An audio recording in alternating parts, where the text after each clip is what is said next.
આજે અમારી ટીમ આવી છે વસ્ત્રાલ ખાતે, જે અહીંયા આગળ એક કાર્યક્રમ નું આયોજન કરવામાં આવે છે જે માનવતાના હિતમાં છે. અને આવું કાર્ય બહુ ઓછા લોકોના નસીબમાં હોય છે જેઓ કરતા હોય છે. તો આવો આપણે સંપૂર્ણ માહિતી મેળવીએ છીએ કે કાર્યકરો જે છે જે સમાજમાં પણ ઘણા પડતા આગળ પડતા છે અને માનવતાનું કાર્ય જે કરતા હોય છે તેમની મુલાકાત લઈશું. તો મહેશભાઈ પટેલની આપણે મુલાકાત લઈશું. મહેશભાઈ બોલો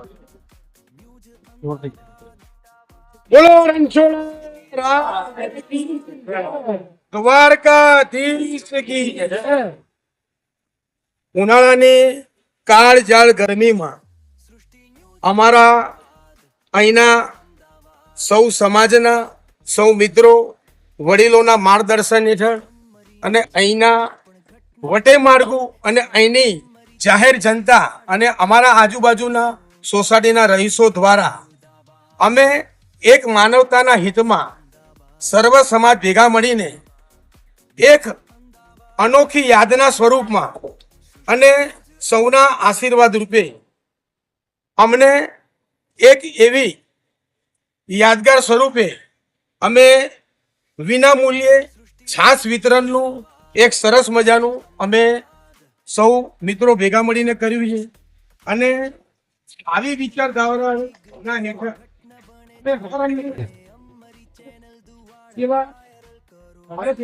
લોકો હળી મળીને ભેગા મળીને એવો મેસેજ અમે પહોંચાડવા માંગીએ છીએ કે સૌ સમાજના વડીલો અને મિત્રો ભેગા મળીને આ જ રીતે જેવો અમે છાશ વિતરણનો એક માનવતાના હિતમાં આ પ્રોગ્રામ કર્યો છે, તો આ જ રીતે દરેક ગામડે ગામડે અને શહેરમાં આ જ રીતે આપણે આપણા રાજ્યની અને આપણા દેશની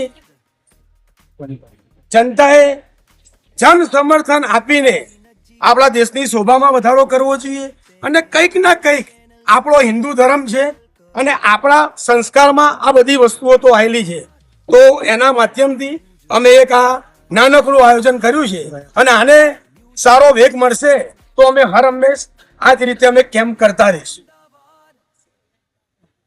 ખૂબ આનંદની વાત છે કે અહીંયા એક માનવ ધર્મ નિભાવી રહ્યા છે. જે જીવન આર્યના રહીશો જે છે તેઓ વડીલો સાથે પણ મુલાકાત કરીશું.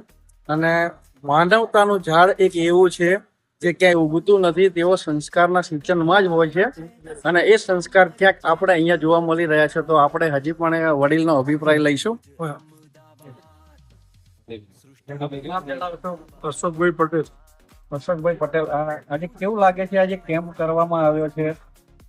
આજના સમયમાં આજે સમજો કે 43-44 ડિગ્રીના તાપમાનમાં ધોધમાર ગરમીની વચ્ચે અહીંના જે મહેશભાઈ અને આખી ટીમે જે રાહદારીઓ માટે અને આજુબાજુમાં રહેતા મજૂરો માટે જે છાશ વિતરણ કરી છે, બહુ સુંદર અને સારું કાર્ય છે.